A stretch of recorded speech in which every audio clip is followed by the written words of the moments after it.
来，我们来帮各位示范一下我们今年大型的围炉桌。这边这个是我们去年开发的一个小的围炉桌，它的大小比较就大概是这样。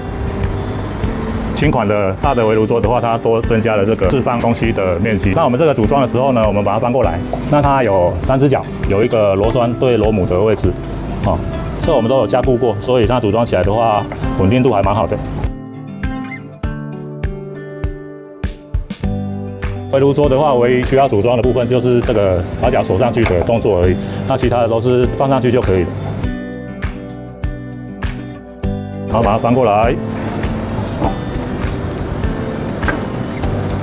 那这个是我们的炭盆，放上去，上面有一个墩，完美的结合。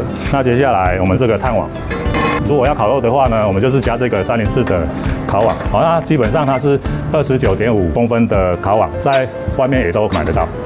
那我们今年的话呢，就是再加了一个这个不粘烤盘的部分，煎肉啊、烤牛肉都蛮好用的。那我们都有附一个这个防烫的把。今年最大的一个特点，加了一个中间的盖板。那当我们不烤肉的时候，就是可以把它往上面一盖，变成一个完整的桌子。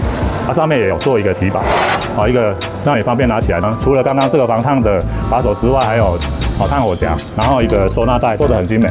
你不用的时候可以全部统统收到这个收纳袋里面。